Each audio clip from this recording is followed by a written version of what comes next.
What's going on, guys? In this video you're going to see one of mine and Aaron's customers. Aaron, but much more than a customer. He's like a friend, a brother. He was going out to Michigan to Bill Brown Ford to see Aaron, and he still does, but then he was doing some of his repairs and stuff here as well. And Aaron told him, hey, you know, Ford Boss is out there just outside or in the city, outside the city by you. You could go see him to get some of the stuff, the easier stuff, and if you need to bring me the harder stuff, you can bring me the harder stuff. Well, I get covered up pretty easy, so the harder stuff, it is nice having Aaron out there where he can, you know, our friend, subscriber, customer can drive out to him, and then I can take care of the lighter stuff because I get covered up a lot here. And one of the last time he came here, he said, listen to this sound. And under acceleration, it would make a certain squeaking sound, and then it'd go away. And it almost sounded like it was something coming from the turbo. I wasn't sure. You know, it kind of came from that area right in front of the driver's side, kind of center, make this little whine whistle sound. And what we're gonna show you here is what it sounded like before versus what the problem was and what the fix was. So let's get into it.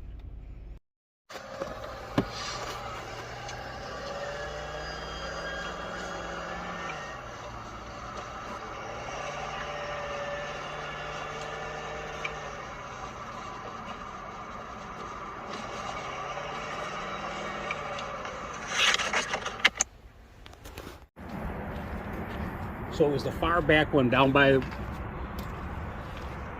know, underneath. You had to take the fuel cup off. It was a far back one that wound up being loose. The clamp is further down there on the turbo. Correct. Yep, that far back one turned out to be the culprit. Not the one that we're seeing right there. No, not this one. Although this one was a little bit loose. This one was loose.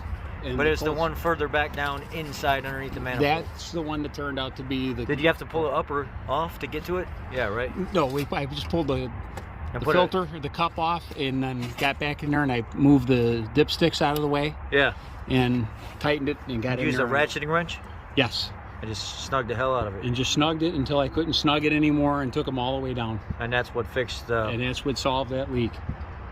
So was the leak under pressure, under light load, or off throttle? Only when you were able to have the truck under its own load at fast acceleration. You couldn't get it doing brake torquing or anything else.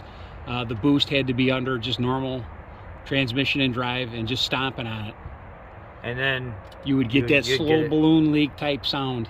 Under load, trying to maximize the amount of turbo or the pressure that it's putting out, and then that's when you would get the leak. That's when we got the leak, and then when it warmed up, it would go away. This has only happened at initial startup and colder operating temperatures. It's made sense because the silicone, once it gets warm, expands. And what are these cold side pipes? Who are they from?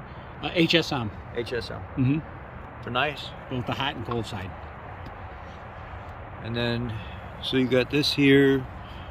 So this is from HSM also? Correct. Yep, that's the HSM cold side, and their hot side is the powder-coated red one, which you can order custom. And this is the one that ended up... That was the one that wound up being the culprit. Although they were all a little bit loose, but that far back one turned out to be the one that wasn't. You remember what size the clamp was?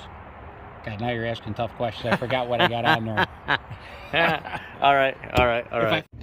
Now, as you can see, it was a simple fix. Just had to tighten up the hot side pipe where it went to the turbo, and the sound was gone. It was something that was just kind of annoying. Sometimes it would be louder, sometimes it would be real faint.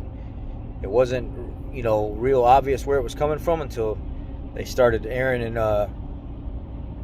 this gentleman here started to dig into it. So there you go, there you have it. That was the fix for this annoying sound.